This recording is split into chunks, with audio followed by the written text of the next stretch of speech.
जय जगन्नाथ बंधुगण आज आम जानिबा 22 मार्च 2025 शनिवार दिनर द्वादश राशि राशिफल विषय रे। एही दैनिक राशिफल चंद्रंको गोचर गणना को नहीं आधारित एवं चंद्रंको गोचर गणना आम जीवन रे बहुत प्रभाव पकई थाए। तो आसंतु सर्वप्रथमे जानिबा आजिर तिथि और राशि नक्षत्र विषय रे। आज होउची 22 मार्च 2025 शनिवार चैत्र कृष्ण पक्ष अष्टमी निशी 5 घंटा 24 मिनिट गते नवमी।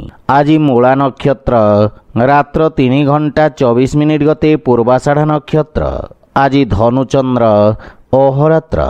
आजिर सांवत्सरिक श्राद्ध अष्टमीर एकधिष्ठ पार्वण। आजिर शुभ बेला दिवा 9 घंटा 59 मिनिट रु दिवा 1 घंटा 14 मिनिट पर्यंत। आजिर सूर्योदय प्रातः 5 घंटा 56 मिनिट। आजिर सूर्यास्त संध्या 6 घंटा 5 मिनिट। आज तुला और कुंभ राशि पुरुष एवं वृष मिथुन और बिछा राशि महिला मानक घात चंद्र एवं वृष सिंह और कन्या राशि घात बार। आज नड़िया और आमिष खाइबा निषिद्ध। तो बंधुगण आसंतु जानिबा आजिर राशिफल विषय रे। ता पूर्वरु आम चैनल को जो माने नुआ करी आछंती तले थिबा लाल रंगर सब्सक्राइब बटन को दबाई आम चैनल को सब्सक्राइब करंतो और पाखरे थिबा घंटी बटन को दबाई ऑल रे सिलेक्ट करंतो। काहेकि ना आमे अपलोड करितबा प्रत्येक वीडियो रो नोटिफिकेशन आपण सर्वप्रथमे पाई परिबे। तो प्रथमे जानिबा मेष राशि विषय रे। आज आपणक भाग्य रे वृद्धि घटिबो एवं भाग्यर विशेष सहयोग मिलिबो। आपणक मनोबल रे मध्य वृद्धि घटिबो। नियोजित कार्यशैली आपणको सकारात्मक परिणाम प्रदान करिबो। समस्त कार्य समय रे पूर्ण हेबारु आपणको मानसिक प्रसन्नता प्राप्ति हेबो। अधिकारीगण आपणक कार्यर प्रशंसा करिबे एवं सहकर्मीक मध्य रे आपणक स्वीकार्यतार विकास हेबो। परिवारर पूर्ण सहयोग मिलिबो। संतान पक्षरु कोनोसी सुखद समाचार प्राप्ति हेबो एवं जीवन साथीक सहायतारु आपण समस्त लक्ष्य को सरलता पूर्वक प्राप्त करिबे। प्रेम जीवन रे नुआ उत्साह देखादेब एवं संपर्क को नुआ रूप देवार समय। पितांक पक्षरु मार्गदर्शन प्राप्ति हेब एवं आर्थिक स्थिति रे मध्य सुधार आसिब। व्यवसाय क्षेत्र रे मध्यम लाभर संभावना रहिछि। स्वास्थ्य अवस्था रे सुधार आसिब एवं मानसिक चिंता रे हानि घटिब। आज आपण ओं नमः शिवाय मंत्र जप करंतो शुभ फल पाइबे। वृष राशि आपणक राशि चंद्रंक अष्टम भाव रे गोचर रु किछि अप्रीतिकर समाचार मिली पारे। मानसिक चिंतार स्थिति रहिब। कार्य क्षेत्र रे बुझी विचारी कार्य करिवार आवश्यकता रहिछि। गुप्त शत्रु और विरोधी आपणक विरुद्ध रे षडयंत्र करि पारंती किंतु निज भूल रु आपणको शिक्षा मिलिब। परिवार रे कोनोसी अप्रिय स्थिति रु आपण आज दूरे रुहंतो। पितांक परामर्श आपणक पई सहायक हेब एवं जीवन साथींक सहयोग मिलिब। पारिवारिक खर्च कारणरु आर्थिक संतुलन बिगिड़ी पारि। सेति पई अनावश्यक खर्च रे नियंत्रण बजाय रखंतो। परिवार रे आर्थिक नियोजन रु ऋण भार रु दूरे रहिबे। निवेशित राशि रे क्षति हेबार आशंका रहिछि। सेति पई धैर्य सहकारे कार्य करंतो। असामंजस्य स्थिति क्षतिदायक साब्यस्त हेब एवं अर्थ देवा नेबारे सतर्क रहिबार आवश्यकता रहिछि। निज मान सम्मान और पद प्रतिष्ठार ध्यान रखंतो। स्वास्थ्य संबंधित समस्या आपणको विचलित करिब। विशेष रूप रे कोनोसी प्रकार एलर्जी ठारू सावधान रहंतो। आज आपण शिवलिंग रे जल अर्पण करंतो शुभ फल पाइबे। मिथुन राशि आज आपणक कार्य क्षेत्र रे लागि रहितबा समस्या रु मुक्तिर मार्ग प्रशस्त हेब। बंधु मित्र तथा सहयोगींक सहित मिसी भविष्यत योजना विषय रे विचार करिवे एवं समस्यार समाधान खोजिबारे सफल हेबे। पारिवारिक जीवन रे हस खुशी और सुख शांतिर वातावरण लागि रहिब। पारिवारिक दूरत्वर समाप्त हेब एवं परस्पर मध्यरे सहयोग और प्रेम भाव रहिब। व्यावसायिक व्यस्तता कारणरू परिवार को कम समय देवे किंतु परिवारर पूर्ण सहयोग मिलिब। ପ୍ରେମ ସମ୍ବନ୍ଧରେ ପ୍ରଗାଢ଼ତା ଆସିବ। ଶ୍ୱଶୁର ଘର ପକ୍ଷରୁ ସମ୍ପର୍କରେ ସୁଧାର ହେବ ଏବଂ ଆର୍ଥିକ ନିବେଶ ଯୋଜନାର କାର୍ଯ୍ୟ କରିବା ପାଇଁ ସମୟ ଅତ୍ୟନ୍ତ ଶୁଭ ରହିବ। ଆର୍ଥିକ ଦେବାନେବାରେ ବିଶେଷ ସାବଧାନ ରୁହନ୍ତୁ। ଆପଣ ଅନ୍ୟ ବ୍ୟକ୍ତିଙ୍କ ଦୃଷ୍ଟିକୋଣକୁ ବୁଝିବାର ପ୍ରୟାସ କରିବେ। ରାଜନୈତିକ କ୍ଷେତ୍ରରେ ଥିବା ବ୍ୟକ୍ତିଙ୍କୁ ବିଶେଷ ଲାଭ ମିଳିବ ଏବଂ ସ୍ୱାସ୍ଥ୍ୟାବସ୍ଥାରେ ଶାରୀରିକ ସ୍ଫୂର୍ତ୍ତି ତଥା ଊର୍ଜାବାନ ଅନୁଭବ କରିବେ। ଆଜି ଆପଣ ସୂର୍ଯ୍ୟଦେବଙ୍କୁ ଜଳ ଅର୍ପଣ କରନ୍ତୁ, ଶୁଭ ଫଳ ପାଇବେ। କର୍କଟ ରାଶି, ଆଜି ଦିନର ପରିସ୍ଥିତି ଆପଣଙ୍କ ପାଇଁ ଅନୁକୂଳ ରହିବ। ବ୍ୟବସାୟ ସମ୍ବନ୍ଧିତ ଦେଖାଦେଉଥିବା ସମସ୍ୟାରେ ସୁଧାର ଆସିବ। ଚାକିରି କ୍ଷେତ୍ରରେ ସ୍ଥାନ ପରିବର୍ତ୍ତନର ଅଥବା ନୂଆ ଅନୁବନ୍ଧରେ ହସ୍ତାକ୍ଷର କରିବାର ଉପଯୁକ୍ତ ସମୟ।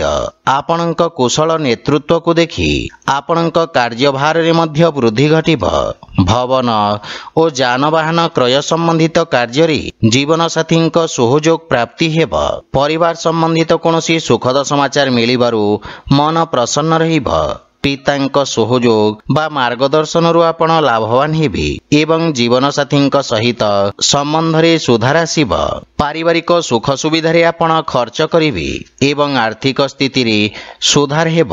ପୂର୍ବରୁ ଅଟକି ରହିଥିବା ଧନ ପ୍ରାପ୍ତି ହେବାର ଯୋଗ ରହିଛି। ବ୍ୟବସାୟରେ ଆପଣ କରିଥିବା ପରିଶ୍ରମର ସକାରାତ୍ମକ ପରିଣାମ ପ୍ରାପ୍ତି ହେବ। ସ୍ୱାସ୍ଥ୍ୟ ସମ୍ବନ୍ଧିତ ନିୟମର ପୂର୍ଣ୍ଣ ପାଳନ କରନ୍ତୁ ଏବଂ କୌଣସି ପ୍ରକାର ଯାତ୍ରା କରିବା ଉଚିତ ନୁହେଁ। ଆଜି ଆପଣ ଗୋମାତାଙ୍କୁ ଖାଇବାକୁ ଦିଅନ୍ତୁ, ଶୁଭ ଫଳ ପାଇବେ। ସିଂହ ରାଶି, ଆଜି ଦିନଟି ବିଦ୍ୟାର୍ଥୀ ଛାତ୍ରଛାତ୍ରୀମାନଙ୍କ ପାଇଁ ସ୍ୱର୍ଣ୍ଣିମ ସଂଯୋଗ ନେଇକି ଆସିବ। ଏହି ଅବଧିରେ ଆପଣଙ୍କ ଦ୍ୱାରା କରାଯାଇଥିବା ପରିଶ୍ରମର ଆପଣଙ୍କୁ ଉତ୍ତମ ପରିଣାମ ପ୍ରାପ୍ତି ହେବ। ଆପଣଙ୍କ ଆତ୍ମବିଶ୍ୱାସରେ ମଧ୍ୟ ବୃଦ୍ଧି ଘଟିବ। ପରିବାରର ସହଯୋଗରୁ ଆପଣ କୌଣସି ନୂଆ ପରିଯୋଜନାର ପ୍ରାରମ୍ଭ କରିବେ। ମାତାଙ୍କ ସହିତ ସମ୍ପର୍କରେ ସୁଧାର ଆସିବ ଏବଂ ଜୀବନସାଥୀଙ୍କ କାର୍ଯ୍ୟକ୍ଷେତ୍ରରେ ଉନ୍ନତିର ସମ୍ଭାବନା ରହିଛି। ପରିବାରରେ କୌଣସି ନୂଆ ସଦସ୍ୟଙ୍କ ଆଗମନ କାରଣରୁ ପରିବେଶ ଆନନ୍ଦମୟ ରହିବ। ସନ୍ତାନ ପକ୍ଷ ନିଜ କାର୍ଯ୍ୟକ୍ଷେତ୍ରରେ ସଫଳତା ହାସଲ କରିବେ ଏବଂ ଶୁଭ ସମାଚାରର ପ୍ରାପ୍ତି ହେବ।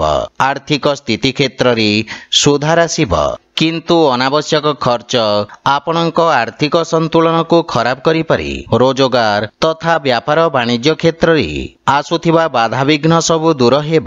ରାଜନୀତି କ୍ଷେତ୍ରରେ ପ୍ରୟାସରତ ବ୍ୟକ୍ତିଙ୍କୁ ଆଶାନୁରୂପ ସଫଳତା ପ୍ରାପ୍ତି ହେବ ଏବଂ ଆପଣଙ୍କ ପ୍ରଭାବ କ୍ଷେତ୍ରର ବିସ୍ତାର ଘଟିବ। ଏହା ବ୍ୟତୀତ କୌଣସି ପ୍ରକାର ଯାତ୍ରାର ମଧ୍ୟ ସୂଚନା ରହିଛି। ପରିବାରରେ କୌଣସି ବ୍ୟକ୍ତିଙ୍କ ସ୍ୱାସ୍ଥ୍ୟ ସମସ୍ୟା ଆପଣଙ୍କ ଚିନ୍ତାର କାରଣ ହେବ।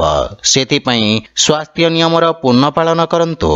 ଆଜି ଆପଣ ଅସହାୟ ବ୍ୟକ୍ତିଙ୍କୁ ସାହାଯ୍ୟ କରନ୍ତୁ, ଶୁଭ ଫଳ ପାଇବେ। କନ୍ୟା ରାଶି, ଆଜି ଆପଣଙ୍କ କାର୍ଯ୍ୟକ୍ଷେତ୍ରରେ କୌଣସି ସହଯୋଗୀ ଆପଣଙ୍କ ବିରୁଦ୍ଧରେ ଷଡ଼ଯନ୍ତ୍ର କରିପାରନ୍ତି। ସେଥିପାଇଁ ବିଶେଷ ସାବଧାନ ରୁହନ୍ତୁ, ଅନ୍ୟଥା କ୍ଷତି ହେବାର ଆଶଙ୍କା ରହିଛି। ବାଣିଜ୍ୟ ବ୍ୟବସାୟରେ ଦୂରଦର୍ଶିତାରୁ ଲାଭ ହେବ। ବିଦେଶ ସମ୍ବନ୍ଧରେ ପ୍ରଗାଢ଼ତା ଆସିବ। ରାଜନୀତି ତଥା ସମାଜ ସେବା କାର୍ଯ୍ୟରେ ଥିବା ବ୍ୟକ୍ତିଙ୍କ ପାଇଁ ସମୟ ଉତ୍ତମ ଅନୁକୂଳ ରହିବ। ବିଦ୍ୟାର୍ଥୀ ଛାତ୍ରଛାତ୍ରୀମାନଙ୍କୁ ନୂଆ ଅବସର ପ୍ରାପ୍ତି ହେବ। ଚତୁର୍ଥ ଭାବରେ ଚନ୍ଦ୍ରଦେବଙ୍କ ଗୋଚର ଆପଣଙ୍କ ପାରିବାରିକ ସୁଖରେ ହାନି କରିବ। କିଛି ଉପକରଣ ଖରାପ ହେବା କାରଣରୁ ଗୃହର ସୁଖ ସୁବିଧାରେ କିଛି ବ୍ୟବଧାନ ଦେଖାଦେବ ଏବଂ ଅନାବଶ୍ୟକ ଖର୍ଚ୍ଚରେ ବୃଦ୍ଧି ଘଟିବ। କିଛି ଅନାୟାସ ସମସ୍ୟା ଦେଖାଦେଇପାରେ। ଦୈନିକ ବ୍ୟବସାୟୀମାନଙ୍କ ପାଇଁ ସମୟ ବିଶେଷ ଉତ୍ତମ ରହିଛି ଏବଂ ନଗଦ ଧନ ସମସ୍ୟାରୁ ମୁକ୍ତି ମିଳିବ। ଆପଣଙ୍କ କାର୍ଯ୍ୟକ୍ଷେତ୍ରର ବିସ୍ତାର ହେବ। ଲମ୍ବା ସମୟରୁ ଲାଗି ରହିଥିବା ସ୍ୱାସ୍ଥ୍ୟ ସମସ୍ୟା ଉତ୍ପନ୍ନ କରିପାରେ ଏବଂ ମଧୁମେହ ରୋଗୀଙ୍କୁ ବିଶେଷ ଧ୍ୟାନ ରଖିବାର ଆବଶ୍ୟକତା ରହିଛି। ଆଜି ଆପଣ ମାତା ଦୁର୍ଗାଙ୍କ ଧ୍ୟାନ କରନ୍ତୁ, ଶୁଭ ଫଳ ପାଇବେ। ତୁଳା ରାଶି, ଆଜି ଆପଣଙ୍କ କାର୍ଯ୍ୟରେ ବାଞ୍ଛିତ ସହଯୋଗ ପ୍ରାପ୍ତି ହେବ। ସହଯୋଗୀ ଆପଣଙ୍କ କାର୍ଯ୍ୟକ୍ଷେତ୍ରରେ ସହାୟକ ସାବ୍ୟସ୍ତ ହେବେ ଏବଂ ଅଧିକାରୀ ପକ୍ଷରୁ ଆପଣଙ୍କୁ ମାନ ସମ୍ମାନ ପ୍ରାପ୍ତି ହେବ। ଆପଣ ସମସ୍ତ ଲକ୍ଷ୍ୟକୁ ସଫଳତାପୂର୍ବକ ପ୍ରାପ୍ତ କରିବେ ଏବଂ ଆପଣଙ୍କ ଯଶରେ ମଧ୍ୟ ବୃଦ୍ଧି ଘଟିବ। ପରିବାରରେ ହସ ଖୁସିର ବାତାବରଣ ଲାଗି ରହିବ ଏବଂ ଭାଇମାନଙ୍କ ଠାରୁ ବିଶେଷ ସହଯୋଗ ପ୍ରାପ୍ତି ହେବ। ମାତା ପିତାଙ୍କ ସେବା କରିବାର ଅବସର ମିଳିବ ଏବଂ କାର୍ଯ୍ୟ ବ୍ୟସ୍ତତା ମଧ୍ୟରେ ପ୍ରେମ ସମ୍ବନ୍ଧ ପାଇଁ ସମୟ ବାହାର କରିବେ, ଯାହା ଫଳରେ ମନ ପ୍ରସନ୍ନ ରହିବ। ରାଜନୀତି କ୍ଷେତ୍ରରେ ଆପଣଙ୍କ ବର୍ଚସ୍ୱ ତଥା ପରାକ୍ରମରେ ବୃଦ୍ଧି ଘଟିବ। ଲୋକେ ଆପଣଙ୍କ ପ୍ରଶଂସା କରିବେ। ଲମ୍ବା ସମୟରୁ ଚାଲି ଆସୁଥିବା ଆର୍ଥିକ ସମସ୍ୟାରୁ ମୁକ୍ତି ମିଳିବ ଏବଂ ଆୟର ନୂଆ ସ୍ରୋତର ବିକାଶ ହେବ। ଭବିଷ୍ୟତ ପାଇଁ କିଛି ସଞ୍ଚିତ ଯୋଜନାରେ ଆପଣ ନିବେଶ କରିବେ ଏବଂ ଆପଣଙ୍କ ମାନ ସମ୍ମାନରେ ବୃଦ୍ଧି ଘଟିବ। ସମାଜ କଲ୍ୟାଣକାରୀ କାର୍ଯ୍ୟରେ ସହଭାଗିତା ବୃଦ୍ଧି ପାଇବ ଏବଂ ସ୍ୱାସ୍ଥ୍ୟାବସ୍ଥା ମଧ୍ୟ ଉତ୍ତମ ଅନୁକୂଳ ରହିବ। କିନ୍ତୁ ମୌସମୀ ଜନିତ ଫଳର ସେବନ କରନ୍ତୁ। ଆଜି ଆପଣ ଶିବଲିଙ୍ଗରେ ବେଲପତ୍ର ଅର୍ପଣ କରନ୍ତୁ, ଶୁଭ ଫଳ ପାଇବେ। ବିଛା ରାଶି, ଆଜି ଆପଣଙ୍କ ସ୍ୱଭାବରେ ଏକ ନୂଆ ମଧୁରତା ଆସିବ ଏବଂ ଆପଣଙ୍କ ବାଣୀରେ ଆପଣ ସମସ୍ତଙ୍କ ପ୍ରିୟଭାଜନ ହେବେ। ଶିକ୍ଷା ବା ସାହିତ୍ୟରେ ଯୋଡ଼ି ହୋଇଥିବା ବ୍ୟକ୍ତିଙ୍କୁ ବିଶେଷ ଲାଭ ମିଳିବ। ଯଦି ଆଜି ଆପଣ କୌଣସି ବିଶେଷ ମହତ୍ୱପୂର୍ଣ୍ଣ କ୍ରୟ ବିକ୍ରୟ କରିବାକୁ ଚାହୁଁଛନ୍ତି, ତାହେଲେ ସଫଳତା ପାଇପାରିବେ। ପାରିବାରିକ ସଦସ୍ୟଙ୍କ ପକ୍ଷରୁ ସହଯୋଗ ମିଳିବ। ଭାଇ ଭଉଣୀଙ୍କ ସହିତ ଆପଣ ଉତ୍ତମ ସମୟ ବ୍ୟତୀତ କରିବେ ଏବଂ ଜୀବନସାଥୀଙ୍କ ସହିତ ସମ୍ପର୍କ ଆହୁରି ସୁଦୃଢ଼ ହେବ। ସନ୍ତାନ ପକ୍ଷରୁ ମଧ୍ୟ କୌଣସି ସୁଖଦ ସମାଚାର ପାଇ ମନରେ ପ୍ରସନ୍ନତା ଅନୁଭବ କରିବେ। ପରିବାରରେ ହସ ଖୁସିର ବାତାବରଣ ଲାଗି ରହିବ ଏବଂ ଆର୍ଥିକ ସ୍ଥିତି ସୁଦୃଢ଼ ରହିବ। ଅନାବଶ୍ୟକ ଖର୍ଚ୍ଚରେ ମଧ୍ୟ ନିୟନ୍ତ୍ରଣ କରିବେ ଏବଂ ଆପଣଙ୍କ ପ୍ରଭାବ କ୍ଷେତ୍ରରେ ମାନ ସମ୍ମାନ ବୃଦ୍ଧି ପାଇବ। ବିଦେଶ ସମ୍ବନ୍ଧିତ କାର୍ଯ୍ୟରେ ସଫଳତା ପାଇବେ। ଆପଣଙ୍କ ସ୍ୱାସ୍ଥ୍ୟାବସ୍ଥା ମଧ୍ୟ ଅନୁକୂଳ ରହିବ। ଆଜି ଆପଣ ଭୋକିଲା ବ୍ୟକ୍ତିଙ୍କୁ ଭୋଜନ ଦାନ କରନ୍ତୁ, ଶୁଭ ଫଳ ପାଇବେ। ଧନୁରାଶି, ଆଜି ଆପଣଙ୍କ କାର୍ଯ୍ୟକ୍ଷେତ୍ରରେ ଓ କାର୍ଯ୍ୟଶୈଳୀରେ ସକାରାତ୍ମକ ପରିବର୍ତ୍ତନ ଆସିବ। ଆପଣଙ୍କ ଲୋକପ୍ରିୟତା ବୃଦ୍ଧି ପାଇବ ଏବଂ ଆପଣଙ୍କ ମାନ ସମ୍ମାନରେ ମଧ୍ୟ ବୃଦ୍ଧି ଘଟିବ। ଛାତ୍ରଛାତ୍ରୀମାନଙ୍କୁ ନିଜ ପରିଶ୍ରମରେ ସକାରାତ୍ମକ ପରିଣାମ ପ୍ରାପ୍ତି ହେବ। ଆପଣଙ୍କ ସମ୍ପର୍କରେ ଏକ ନୂଆ ମଧୁରତାର ସଞ୍ଚାର ହେବ। ଭାଇମାନଙ୍କ ସହିତ କୌଣସି ନୂଆ ଯୋଜନାର ପ୍ରାରମ୍ଭ କରିପାରନ୍ତି। ପ୍ରେମ ଜୀବନରେ ନବୀନତା ଆସିବ। ଅପରାହ୍ନ ପରେ ସମୟ ଆପଣଙ୍କ ପାଇଁ ବିଶେଷ ରୂପରେ ଶୁଭ ରହିବ ଏବଂ ଆର୍ଥିକ ସ୍ଥିତିରେ ସୁଧାର ହେବ। ନଗଦ ବ୍ୟବହାରର ପ୍ରଯତ୍ନ କରନ୍ତୁ। ଉଧାରି ଦେବାନେବା ଠାରୁ ଆପଣ ଦୂରେଇ ରୁହନ୍ତୁ। ବ୍ୟବସାୟୀମାନଙ୍କୁ ନୂଆ ସମ୍ପର୍କରୁ ଲାଭ ମିଳିବ। କୌଣସି ଅନୁଭବୀ ବ୍ୟକ୍ତିଙ୍କ ସହିତ ଦେଖା ସାକ୍ଷାତ ଆପଣଙ୍କ ବ୍ୟବସାୟକୁ ନୂଆ ଦିଗକୁ ନେବ। ସ୍ୱାସ୍ଥ୍ୟାବସ୍ଥା ଉତ୍ତମ ଅନୁକୂଳ ରହିବ। ଗଣ୍ଠିବାତ ସମ୍ବନ୍ଧିତ ରୋଗୀଙ୍କୁ ଆରାମ ମିଳିବ। ଆଜି ଆପଣ ଭଗବାନ ଶ୍ରୀ ଗଣେଶଙ୍କୁ ଧୂପ ଅର୍ପଣ କରନ୍ତୁ, ଶୁଭ ଫଳ ପାଇବେ। ମକର ରାଶି, ଆପଣଙ୍କ ଦ୍ୱାଦଶ ସ୍ଥାନରେ ଚନ୍ଦ୍ରଦେବଙ୍କ ଗୋଚର ଆପଣଙ୍କୁ ମାନସିକ ଚିନ୍ତିତ କରିବ। ଆପଣ ନିଜ ଭବିଷ୍ୟତ ତଥା ଆର୍ଥିକ ସ୍ଥିତିକୁ ନେଇ ଚିନ୍ତାଶୀଳ ରହିବେ। ବ୍ୟବସାୟ ସମ୍ବନ୍ଧିତ କୌଣସି ବ୍ୟକ୍ତିଙ୍କ ସହିତ ମହତ୍ୱପୂର୍ଣ୍ଣ ସାକ୍ଷାତ କରିପାରନ୍ତି ଏବଂ ପରିବାରର ଖର୍ଚ୍ଚକୁ ନେଇ କିଛି ସମସ୍ୟାର ସ୍ଥିତି ଦେଖାଦେଇପାରେ, କିନ୍ତୁ ଆପଣଙ୍କୁ ଚୁପ୍ ରହିବା ଲାଭପ୍ରଦ ହେବ। ମାନସିକ ଚିନ୍ତା କାରଣରୁ ଆପଣଙ୍କ ଭାଷା ଶୈଳୀରେ ଖରାପ ପ୍ରଭାବ ଦେଖାଦେଇପାରେ। ଭାଇମାନଙ୍କ ସହିତ ବାଦ ବିବାଦର ସମ୍ଭାବନା ରହିଛି, କିନ୍ତୁ ପିତାଙ୍କ ମାର୍ଗଦର୍ଶନ ଆପଣଙ୍କ ପାଇଁ ସହାୟକ ହେବ। ଆର୍ଥିକ ସ୍ଥିତିରେ ସାମାନ୍ୟ ଅସ୍ଥିରତା ଦେଖାଦେବ ଏବଂ ଲାଭର ସ୍ଥିତିରେ ମଧ୍ୟ ହାନି ଘଟିବ। ଆଜି କାହାକୁ ଦେଇଥିବା ଧନ ଫସି ରହିବ। ଆଜି ଆପଣ କୌଣସି ପ୍ରକାର ଯାତ୍ରା କରିବାଠୁ ଦୂରେଇ ରୁହନ୍ତୁ। ଆଶାତୀତ ପରିଣାମ ପାଇବାରେ ବାଧାବିଘ୍ନ ଉତ୍ପନ୍ନ ହେବ ଏବଂ ସ୍ୱାସ୍ଥ୍ୟାବସ୍ଥା ମଧ୍ୟ ଖରାପ ହେବାର ସମ୍ଭାବନା ରହିଛି। ଆଜି ଆପଣ ହନୁମାନ ଚାଳିଶାର ପାଠ କରନ୍ତୁ, ଶୁଭ ଫଳ ପାଇବେ। କୁମ୍ଭ ରାଶି, ଆଜି ଆପଣଙ୍କ ଦ୍ୱାରା ପ୍ରାରମ୍ଭ କରାଯାଇଥିବା କାର୍ଯ୍ୟରେ ପ୍ରଗତି ଆସିବ ତଥା ଲାଭର ସ୍ଥିତି ରହିବ। ବ୍ୟବସାୟ କ୍ଷେତ୍ରରେ ସମୟରେ ନିଆଯାଇଥିବା ନିର୍ଣ୍ଣୟ ସଫଳ ସାବ୍ୟସ୍ତ ହେବ ଏବଂ ଆପଣଙ୍କୁ ଆପଣଙ୍କ ଅନୁଭବର ପୂର୍ଣ୍ଣ ଲାଭ ମିଳିବ। ଆପଣଙ୍କ ଯଶରେ ମଧ୍ୟ ବୃଦ୍ଧି ଘଟିବ। ପାରିବାରିକ ସମ୍ପର୍କରେ ଘନିଷ୍ଠତା ଆସିବ। କୌଣସି ପରିଚିତ ବ୍ୟକ୍ତିଙ୍କ ସହଯୋଗରୁ ଆପଣଙ୍କ ଅଟକିଥିବା କାର୍ଯ୍ୟରେ ଗତି ଆସିବ। ପାରିବାରିକ ଧନ ସମ୍ପଦରେ ବୃଦ୍ଧି ଘଟିବ ଏବଂ ପାରିବାରିକ ବାତାବରଣରେ ମଧୁରତାର ଭାବ ରହିବ। ମାତା ପିତାଙ୍କ ସ୍ନେହ ଓ ଆଶୀର୍ବାଦ ମିଳିବ। ଜୀବନସାଥୀଙ୍କ ସମ୍ପର୍କରେ ପ୍ରଗାଢ଼ତା ଆସିବ। ପରିଜନ ଆପଣଙ୍କ ବ୍ୟକ୍ତିତ୍ୱରେ ପ୍ରଭାବିତ ହେବେ ଏବଂ ଅର୍ଥ ଲାଭ ନିଶ୍ଚିତ ଭାବରେ ମିଳିବାର ଯୋଗ ରହିଛି ତଥା ସଞ୍ଚିତ ଧନରେ ମଧ୍ୟ ବୃଦ୍ଧି ଘଟିବ। ସ୍ୱାସ୍ଥ୍ୟାବସ୍ଥା ଉତ୍ତମ ଅନୁକୂଳ ରହିବ, କିନ୍ତୁ ଧାଁ ଦୌଡ଼ା କାର୍ଯ୍ୟ ବ୍ୟସ୍ତତାରେ ଦିନଟି ଅତିବାହିତ କରିବେ। ଆଜି ଆପଣ ଗରିବ ବ୍ୟକ୍ତିଙ୍କୁ ସହାୟତା କରନ୍ତୁ, ଶୁଭ ଫଳ ପାଇବେ। ମୀନ ରାଶି, ଆଜି ଆପଣଙ୍କ କାର୍ଯ୍ୟକ୍ଷେତ୍ରରେ ସକାରାତ୍ମକ ପରିବର୍ତ୍ତନ ଦେଖାଦେବ। କାର୍ଯ୍ୟକ୍ଷେତ୍ରରେ ସଫଳତା ତଥା ଲାଭର ଯୋଗ ରହିଛି ଏବଂ ନୂଆ ଉଦ୍ୟୋଗରୁ ଆପଣ ବିଶେଷ ଲାଭବାନ ହେବେ। ପ୍ରବନ୍ଧନ ସହିତ ଯୋଡ଼ି ହୋଇଥିବା ବ୍ୟକ୍ତିଙ୍କୁ ବିଶେଷ ଲାଭର ଯୋଗ ରହିଛି। ବିରୋଧୀ ଓ ଶତ୍ରୁଙ୍କୁ ଆଜି ଆପଣ ପରାଜିତ କରିବେ।